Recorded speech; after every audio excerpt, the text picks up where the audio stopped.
Nous sommes venus aujourd'hui ici pour répondre à l'invitation de notre ami et frère, M. Bara Diouf, délégué général au niveau de la DGPU, par rapport à un projet extrêmement important que l'on appelle Ville verte. En tant que aussi secrétaire d'État chargé du logement, nous sommes très intéressés par rapport à tout ce qui est lié au développement urbain, parce que le logement, c'est un élément du cadre urbain. Et ce cadre-là devrait être un cadre qui respecte les principes du développement durable.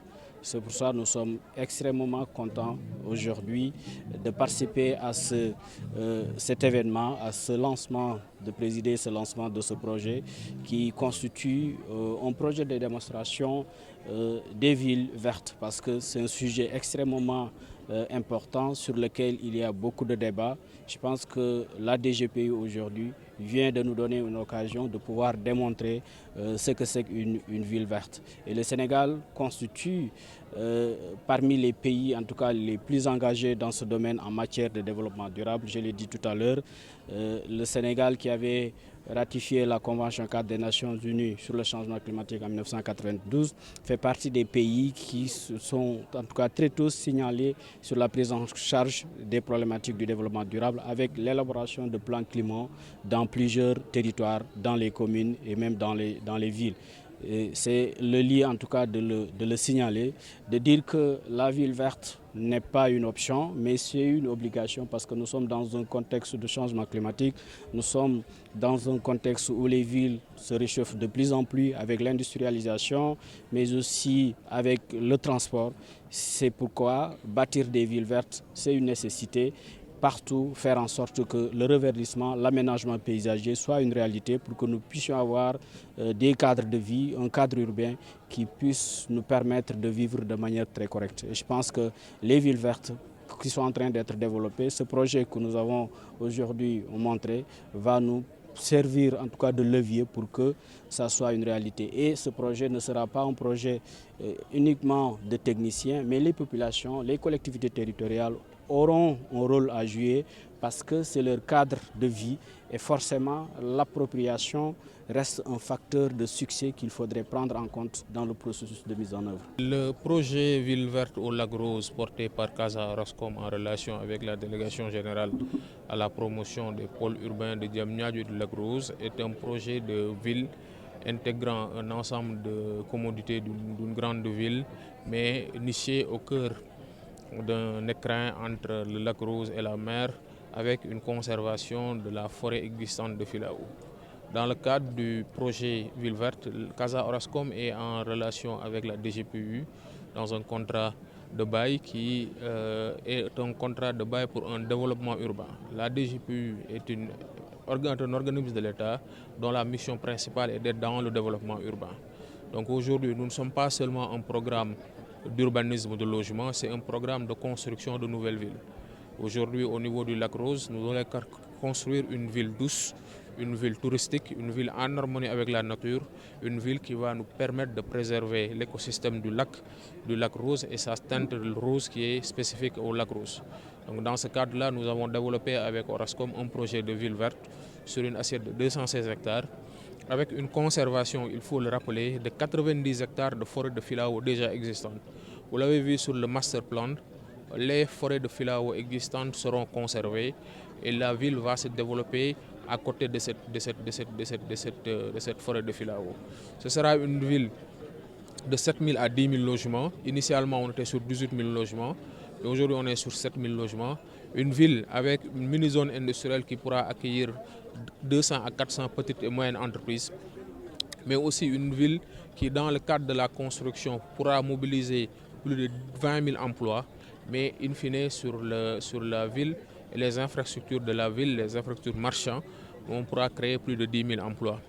Ce projet-là est un projet d'infrastructure, d'un investissement privé. Aujourd'hui, l'investissement est 100% privé de la part de Orascom. C'est un investissement de 740 milliards de francs CFA sur les 5 prochaines années. Donc le projet de ville sera fini à la fin de l'année 2028. Mais dans la première phase du projet de ville, en relation avec les populations des villages environnants, après l'étude d'impact environnemental et plusieurs séries de concertation avec les populations au niveau de la DGPU et au niveau de la préfecture de Rufisque, nous avons demandé aux promoteurs d'embarquer des infrastructures sociales qui aujourd'hui ne sont quasiment inexistantes dans la zone. Dans la première phase, il va y avoir la construction d'un centre de santé de référence sur une assiette qui sera extensible demain à un hôpital d'un certain niveau. Il va y avoir aussi la construction d'un stade de football pour les jeunes, la construction d'un centre pour la formation professionnelle des jeunes dans les métiers de la construction et surtout dans les métiers de secondes œuvres, mais aussi la construction d'une grande mosquée sur site.